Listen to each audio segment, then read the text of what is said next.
ভোটের আগে উত্তপ্ত হয়ে উঠছে বহরমপুর। কংগ্রেস কর্মীকে মারধরের অভিযোগ তৃণমূলের বিরুদ্ধে। বহরমপুরের 11 নম্বর ওয়ার্ডের কংগ্রেস কর্মী জিতেন সাহাকে বেধড়ক মারধর করে খুনের হুমকি দেওয়া হয় বলে অভিযোগ। আহত অবস্থায় ওই কংগ্রেস কর্মীকে মুর্শিদাবাদ মেডিকেল কলেজ হাসপাতালে ভর্তি করানো হয়। ইতিমধ্যেই বহরমপুর থানা ও নির্বাচন কমিশনের কাছে লিখিত অভিযোগ দায়ের করা হয়েছে। মানসিক স্বাস্থ্যের জন্য সবার আগে যে নামটি মনে ভেসে ওঠে সুস্থ মনের ঠিকানা মনোবীক্ষণ।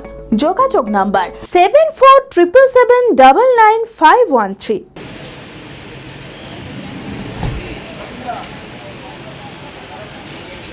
ভোট যত এগিয়ে আসছে উত্তপ্ত হয়ে উঠছে বহরমপুর। কংগ্রেস কর্মীকে মারধরের অভিযোগ তৃণমূলের বিরুদ্ধে।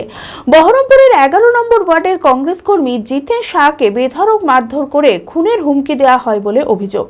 মঙ্গলবার রাতে নিজের বাড়ির কাছেই একটি চায়ের দোকানে বসেছিলেন জিতেন সাহা। অভিযোগ, সেই সময় তৃণমূল প্রার্থী নারুগোপাল মুখার্জি দলবল নিয়ে এসে তার উপর চড়াও হয় এবং মারধর করে। আহত অবস্থায় ওই কংগ্রেস কর্মীকে মুর্শিদাবাদ মেডিকেল কলেজ হাসপাতালে ভর্তি করা হয়। তো চা খাওয়ার সময় ওই যে বহরমপুর পৌরসভার চেয়ারম্যান নারুগোপাল মুখার্জি নেমে ওনাকে গালি গালাজ আজে বাজে ভাষা ব্যবহার করা, আমার নামে থ্রেট দেওয়া, আমার মেয়ের নামে, আমার ছেলের নামে, এমনকি অধীররঞ্জন চৌধুরীর নামেও থ্রেট দেওয়া। তারপর বলা হয় যে এরকম ওখানে ওকে নাকি মেরে গুঁড়ো করে খবর দিয়ে দেওয়া হবে। এসবের পর ওর গায়ে হাত দেওয়া, মারধর করা, এসব হয়েছে। জিতেন তো একাই বসেছিল চায়ের দোকানে, ওই এলাকার লোকজন তো সবাই আছে। হ্যাঁ, আতঙ্কিত তো অবশ্যই। এতভাবে যদি থ্রেট দেওয়া হয় তাহলে আমরা দুজন মহিলা আতঙ্কিত হব না? ইতিমধ্যে বহরমপুর থানা ও নির্বাচন কমিশনের কাছে লিখিত অভিযোগ দায়ের করা হয়েছে। এই ঘটনায় অধীর চৌধুরী বলেন, ভোটের আগে এই ধরনের ঘটনা ঘটতেই থাকবে, তাই সাধারণ মানুষের নিরাপত্তা এবং পুলিশের ভূমিকা নিয়ে প্রশ্ন তোলেন তিনি। দেখুন, এই হাসপাতালে জিতেন সাহা আমাদেরই দলের খাগড়া এলাকার সাধারণ কর্মী। কালকে সেখানে পদযাত্রা হয়েছে, মানুষের উৎসাহ পরিলক্ষিত হয়েছে। তারপরে প্রোগ্রাম করে তারা যখন বাড়ি ফিরছে তাদের ফ্যামিলি নিয়ে, তার সঙ্গে তার বউ, তার মেয়ে, ফ্যামিলি যখন বাড়ি ফিরছে, হঠাৎ রাস্তায় এখানকার যে টিএমসির প্রার্থী ক্যান্ডিডেট হয়েছে সে গাড়ি থেকে নেমে তার উপরে হামলা করে, তাকে মারধর করে। অদ্ভুত ব্যাপার যে তার সঙ্গে কিন্তু পশ্চিমবঙ্গ সরকারের সিকিউরিটি তারাও কিন্তু ছিল। মারধর করার পর তার প্রথমে কিছু বুঝতে পারেনি ব্যাপারটা, এদিক ওদিক করে একটা কমপ্লেন করে সে বাড়িও চলে গেছিল। এবার রাত্রিবেলা বাড়ি পৌঁছানোর পর তার হঠাৎ করে শরীর খারাপ করতে আরম্ভ করে, তার বমি হতে আরম্ভ করে। তখন বাধ্য হয়ে তার পরিবারের লোক কান্নাকাটি করাতে তাকে আবার আমাদের লোকরা কোনো রকমে তার বাড়ি থেকে নিয়ে এসে হাসপাতালে ভর্তি করেছে। এখন সে হাসপাতালে সঙ্গে আছে কিন্তু অসুস্থ হয়ে আছে। প্রথমে কিন্তু সে বুঝতে নেই এতটা তার চোট। প্রথমে গরমে গরমে খানিক্ষণ চলেছে রাস্তায়, নার্ভের উপরে আঘাত তো প্রথমে বোঝা যায় না, তারপরেই বাড়ি পৌঁছাতে সে অসুস্থ হয়ে পড়ে। মানে এই ধরনের সন্ত্রাস, এই ধরনের অত্যাচার যদি শহরের প্রথম নাগরিক, first citizen of a city, শহরে যে প্রথম নাগরিক যাকে বলা হয়, এবং শুধু তা নয়, যে তৃণমূল দলের প্রার্থী সে যদি করে এবং পুলিশের উপস্থিতিতে, তাহলে এ বাংলায় সাধারণ মানুষ নির্বাচনে অংশগ্রহণ করবার আগে নিরাপত্তার পরিমাণ বাড়ানোর দাবি অবশ্যই করবে। আমরাও সেই দাবি করছি। আমরা তা যেহেতু এখন তো ব্যবস্থা নিচ্ছি না, অবশ্যই করেছি, কালকে করেছি, তারপরে এবার আমরা বাহিনী নামাবো, দরকার হলে কি করব, আমরা গাঁগঞ্জের লোক নিয়ে সেখানে শুরু করবো, আমাদের মতন করে রুখারুখি শুরু হবে, একতরফা তো হবে না। যদিও এই বিষয়ে নারুগোপাল মুখার্জি বলেন, জিতেন সাহা অধীর চৌধুরীর মার্ডার সিন্ডিকেটের সদস্য। 11 নম্বর ওয়ার্ডে প্রচার চালানোর সময় ওই কংগ্রেস কর্মী তাকে লক্ষ্য করে গালিগালাজ করেন, কিন্তু গুরুত্ব না দিয়ে তিনি ঘটনাস্থল থেকে চলে আসেন।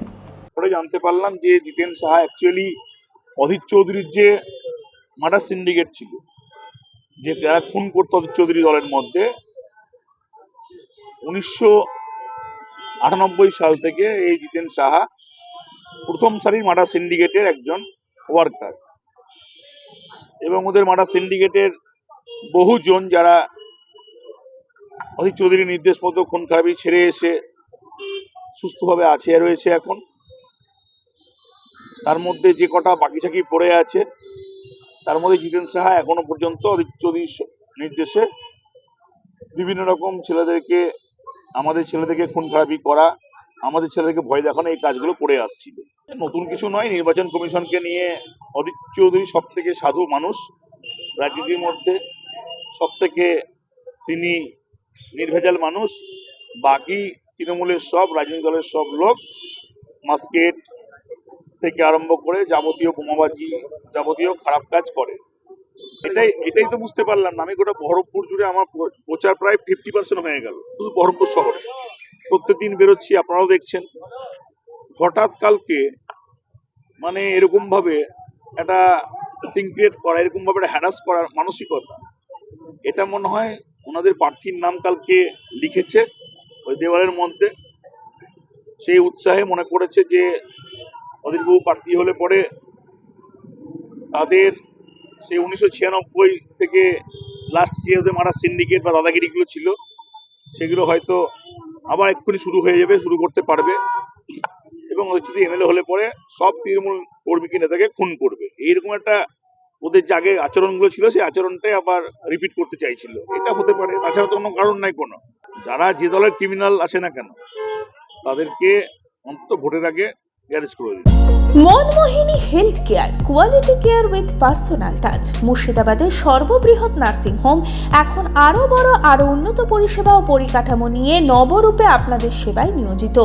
Cardiology with cath lab, brain ও spine neurosurgery, specialized trauma unit. মুর্শিদাবাদের প্রথম ও একমাত্র রোবোটিক নি রিপ্লেসমেন্ট এখন মনমোহিনী হেলথ কেয়ারে। মাইক্রোসার্জারি, গাইনোকোলজি, অর্থোপেডিক, 350-এরও বেশি সফল IVF। Manmohini health care, Kalikapur road, শিল্প তালুক, বহরমপুর, মুর্শিদাবাদ। মোবাইল 9732795000।